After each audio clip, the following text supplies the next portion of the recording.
రండి రండి. ఏంటి మీరు మాత్రమే వచ్చారు, మీ వారు రాలేదా? తనకి ముఖ్యమైన పని పడింది వదినా, ముహూర్తానికి వస్తానన్నారు. అలాగా. జయంతి వీళ్ళ లోపల తీసుకెళ్ళమ్మా. ప్రియా అదందుకో. రండి. ఏమమ్మా వరలక్ష్మి, రండి. పూజకు కావాల్సిన సామాన్లన్నీ తెచ్చారా? అన్ని సిద్ధంగా ఉన్నాయండి. వరలక్ష్మి, ఇంత ఆలస్యంగా చేస్తావేమిటి? టైం అవుతుంది, త్వరగా కానీ. అయిపోయిందండి, కుంకుమ బొట్లు పెడుతున్నాను.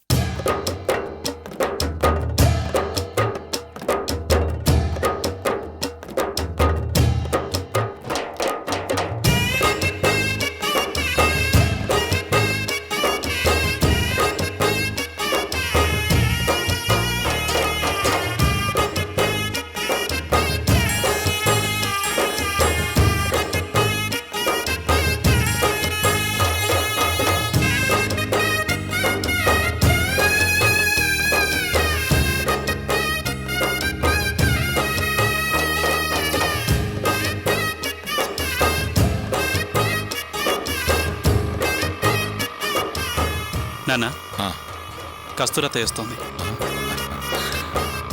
ఆపయ్యా, ఆపు.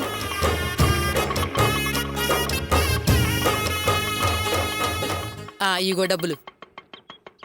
రండి వదినా. ఏంటి మీరొక్కరే వచ్చారు, అన్నయ్య గారు రాలేదా? అన్నయ్యకి లీవ్ దొరకలేదమ్మా, ముహూర్తానికి వస్తామన్నారు. ఏమిటి ఇంకా దీపస్తంభం వేయలేదా? ఇంటి ఆడబడుచు, మీరు లేకుండా ఎలా వేస్తాం? అయ్యా వినోద్, బాగున్నావా? బాగున్నాను అత్తయ్య, మీరెలా ఉన్నారు? బాగున్నానయ్యా. రే వినోద్, అత్తయ్య లోపలికి తీసుకెళ్ళు. రండి అత్తయ్య. ఆ,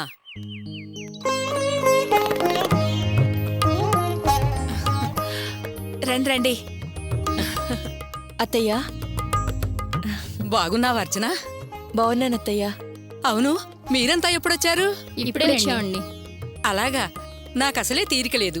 అన్ని పనులు సరిపెట్టుకొని రావాలి కదా, అందుకే ఇప్పటికైనా రాగలిగాను. ఆ, ఇలా చూడర్చన, నేను దగ్గరుండి నీ పెళ్లి జరిపించి నిన్నత్తారింటికి పంపిన తర్వాత నేను వెళతాను, సరేనా? రండి వదిన గారు, ఆ, మీరందరూ కూడా రండమ్మా. పదండి. అలాగే. రండి.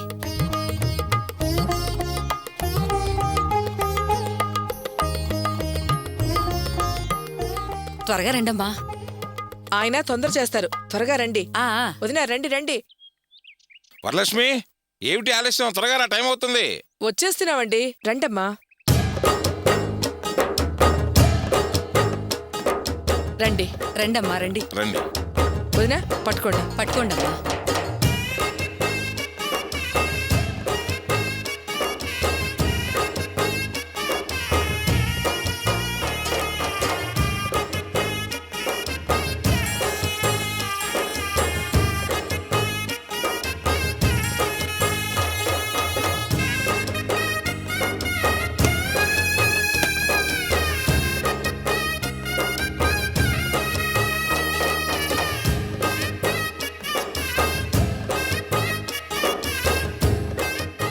హారతి పళ్ళెం ఇలా ఇవ్వండమ్మా. ఇదిగోండి వదినా. ఆ, ప్రియా వెలిగించమ్మా.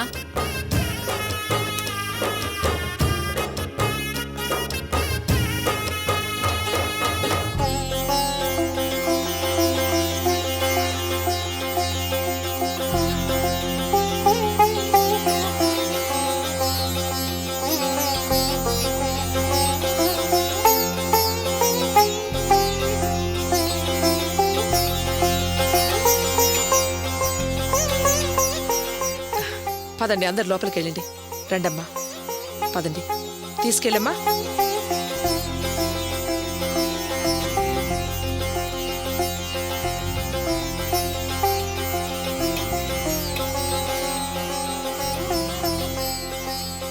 భగవంతుడా, చల్లగా చూడు.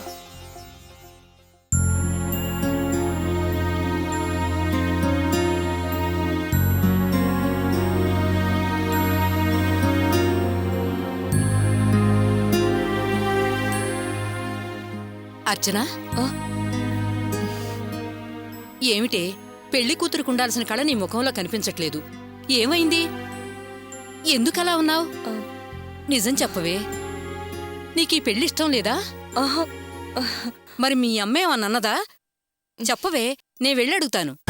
అయ్యో, అదేం లేదత్తయ్య, నేను బాగానే ఉన్నాను. ఏమిటే నా దగ్గరే అబద్ధమాడుతున్నావా? నేను నీ వయసు దాటొచ్చిందాన్నే. తెల్లారితే నీ పెళ్లి, కానీ ఆ సంతోషం నీ ముఖంలో కొంచెం కూడా కనిపించట్లేదు. ఏమిటి సంగతి? ఏమిటే నిన్ను చూస్తుంటే నాతో ఏదో చెప్పకూడదు దాస్తున్నట్టున్నావు. అదేం లేదు అత్తయ్య, నేను బాగానే ఉన్నాను కదా. మరి నీ ముఖంలో ఆ దిగులేమిటే? అత్తయ్య, నా పెళ్లికి మన బంధువులందరూ వచ్చారు కానీ నా తోడుపుట్టిన చెల్లెలు కావ్య నా పెళ్లికి లేకపోవడం నాకు చాలా బాధగా ఉంది అత్తయ్య. ఏమిటి కావి ఇక్కడ లేదా? అదెక్కడికెళ్ళింది? చెప్పవే, కావి ఎక్కడికెళ్ళింది? అది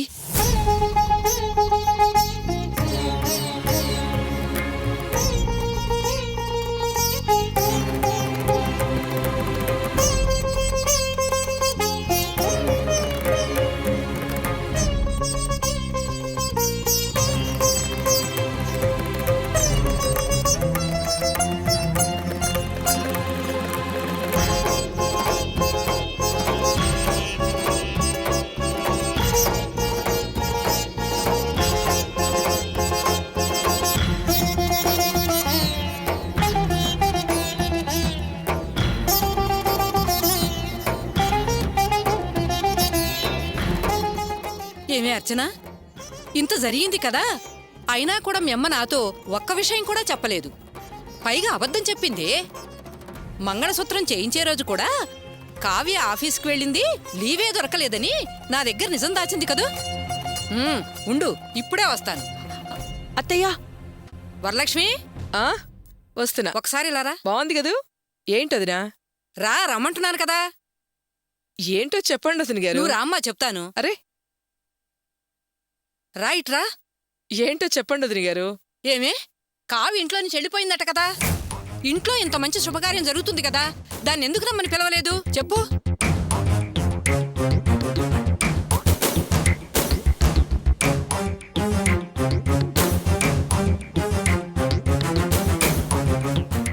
దాన్ని చూస్తావేంటి? నేను అడిగిన దానికి సమాధానం చెప్పు. కావ్య నా కడుపున పుట్టకపోయినా బావుండేది. ఎంత పొగరు కాకపోతే ఇల్లు విడిచి వెళ్ళిపోతుంది. మేమింటికి రమ్మని ఎంతో బతివిలాడాం. తిట్టి చూసాం, కొట్టి చూసాం, బెదిరించి కూడా చూసాం. దేనికి అది లొంగలేదు. మేం మాత్రం ఏం చేస్తాం చెప్పండి వదినా. అందుకని దాన్ని అలాగే వదిలేస్తావా? అది కూడా నీ కూతురే కదే. కావ్య లేకుండా ఈ పెళ్లి చేయొచ్చా చెప్పు.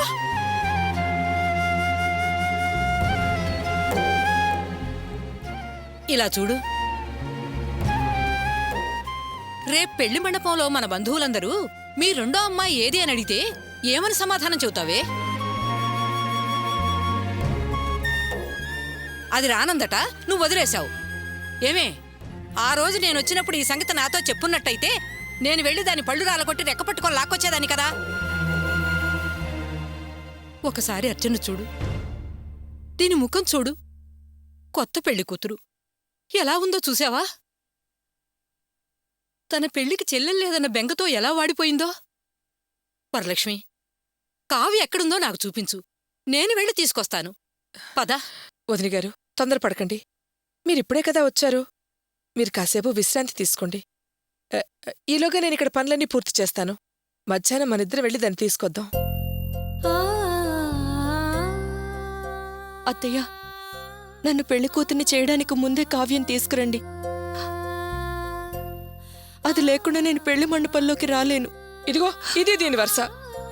ఎప్పుడు చూసినా కావ్య కావ్య అని చెల్లెలంటే ప్రాణం ఇస్తుంది. కాని అది దీని మనిషిలా కూడా చూడదే. దానికి నిజంగా అక్క మీద ప్రేమే ఉంటే ఈ పాటికి పరిగెత్తుకుంటూ వచ్చేది కదా.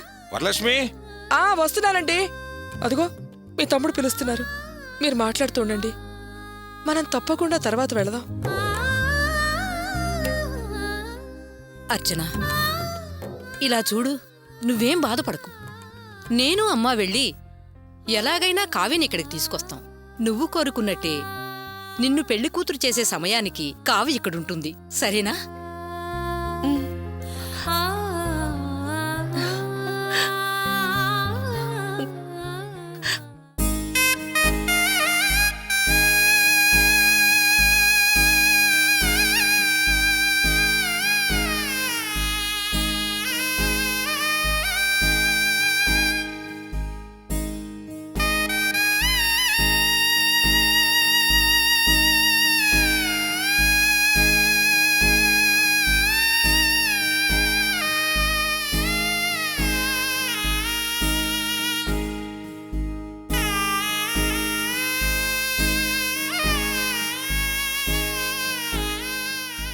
భాగ్యం మీ ఆయన కనపడట్లేదే? కళ్యాణ మండపం దగ్గరికి వెళ్ళారమ్మా. మీ బావగారు కూడా కనపడట్లేదే? ఆయన కూడా మా వారితో కలిసి వెళ్ళారు. అమ్మా నువ్వు కూడా అక్షంతలు వేయి.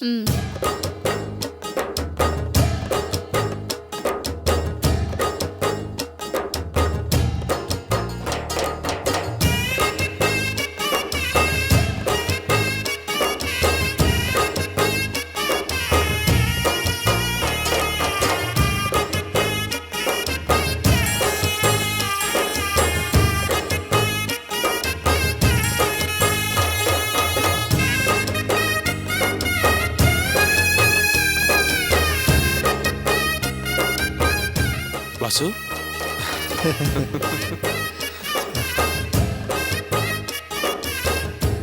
మొత్తానికి నువ్వు కూడా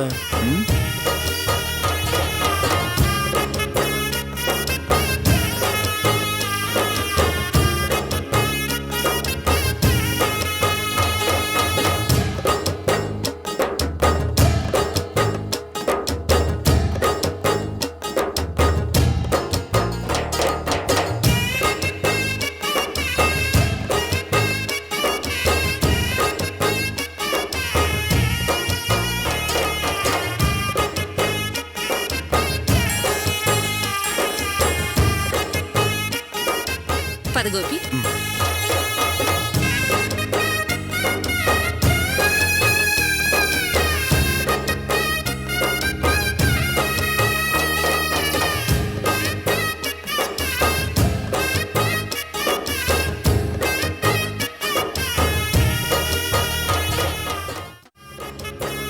గోపి ఆ షాప్ ఆయన ఫోన్ చేశాడ్రా. మంగళసూత్రాలు రెడీగా ఉన్నాయంట. వచ్చేటప్పుడు అవి తీసుకునిరా. డబ్బు కోసమే ఫ్రెండ్ దగ్గరికి వెళ్తున్నానమ్మా. డబ్బు చేతిలోకి రాగానే తప్పకుండా తీసుకొస్తాను.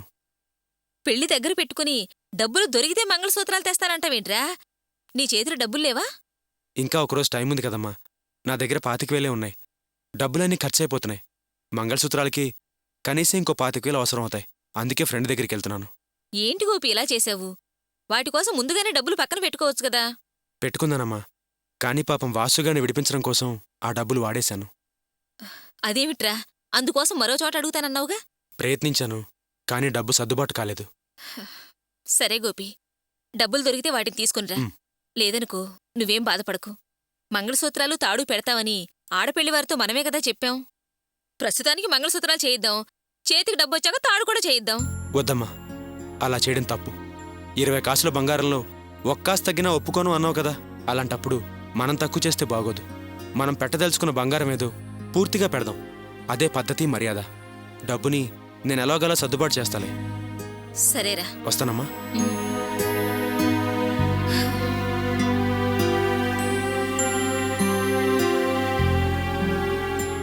గోపి తొందరగా వచ్చేరా. అలాగేనమ్మా. జాగ్రత్త నాన్న. సరేనమ్మా.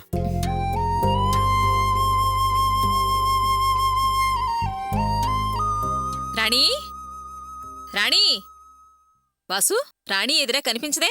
రాణి అన్నయ్యని పెళ్లి కొడుకుని చేయడానికి పక్కింటి నుంచి పల్లాలు పాత్రలు తీసుకొని వచ్చాం కదమ్మా. నాన్నగారి ఇంటికి రాకముందే అవి ఇచ్చేయడానికి వెళ్ళింది. వాసు, నీకు ముఖ్యమైన విషయం చెప్పాలిరా. ఏంటి? పెళ్లి వారికి మళ్ళీ ఏదో ఒక షాక్ చెప్పి మరొక 10 కాసులు బంగారం ఎక్కువ అడుగుదామన్నా? అబ్బా అది కాదులేరా. మరి ఒరే వాసు, గోపి మెకానిక్ అన్న విషయం మన వియ్యపురాలికి ఇంతవరకు తెలీదు. కాబట్టి గోపి ఆ అమ్మాయి మెడలో తాళి కట్టేంతవరకు ఈ విషయం తెలియకుండా జాగ్రత్త పడాలి. మరి పెళ్ళయిన తర్వాత తెలిస్తే? ఆ తర్వాత విషయం గురించి మనకెందుకురా బాధ? ముందు ఈ విషయం బయటపడకుండా జాగ్రత్త పడు. తెలిసిపోయింది తెలిసిపోయింది.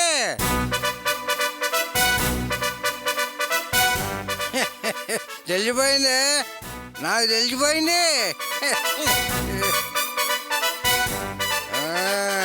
తెలిసిపోయింది, నాకంతా తెలిసిపోయింది. ఏంటయ్యా ఇది? అబ్బాయిని పెళ్లి కొడుకుని చేసిన రోజు కూడా ఇలా తాగి రావాలా? పోవే, మేం భోగినాడే బాంబులు పేలుస్తాం. ఇది దీపావళి, చూస్తూ ఊరుకుంటావా? నా కొడుకు పెళ్లి ఆనందంగా గొప్పగా చేసుకుంటాం. నువ్వు మాత్రం తాగి తాగి ఇలా నాశనం అయిపో. నేను చెబితే మాత్రం నువ్వు వింటావా ఏమిటి? ఇదిగో ఇలా చూడు, మన అబ్బాయి మెకానిక్ అన్న నిజాన్ని వియ్యబరాలతో మాత్రం చెప్పకు, తెలిసిందా? నాకు నేను మాత్రం చెప్పను. మందు గొంతులో దిగిందంటే మాత్రం నేను నిజం తప్ప అబద్ధం చెప్పను కాక చెప్పను. ఏయ్, నీలా అబద్ధాలు చెప్పటం నాకు చేత కాదు. నాకు తెలిసిందల్లా నీతి, న్యాయం, ధర్మం. అంచేత నేను ఈ నిజాన్ని ఈ పురాలకి చెప్పే తీరుతాను. ఆ అమ్మా, మన ఇంట్లోనూ ఒక పెద్ద టైం బొమ్మను పెట్టుకున్నాం. అది ఎప్పుడైనా పేలుతుంది. ఏంటయ్యా ఇది? నిజం బయట పెట్టేసి అబ్బాయి పెళ్లి జరగకుండా చేస్తావా? ఏయ్, చూడు, నిజం కోసం ప్రాణాలు అర్పించిన వంశంలో పుట్టినోడే నేను. నాకు నిజం చెప్పడం తప్ప ఇంకేమీ తెలియదు. ఇదిగో, నిజమే నాకు ముఖ్యం. పోయబ్బో, గొప్ప వంశంలే మీది. తాగడానికి డబ్బుల కోసం ఎన్నిసార్లు అబద్ధాలు చెప్పలేదు. అక్కడేనే ఈ రంగాన్ని నువ్వు అర్థం చేసుకోలేదు. ఇదిగో, తాగడానికి డబ్బులు కావాల్సినప్పుడు మాత్రమే అబద్ధం ఆడతాడు. కానీ తాగిన తర్వాత నిజం తప్ప ఒక చిన్న అబద్ధం కూడా ఆడు.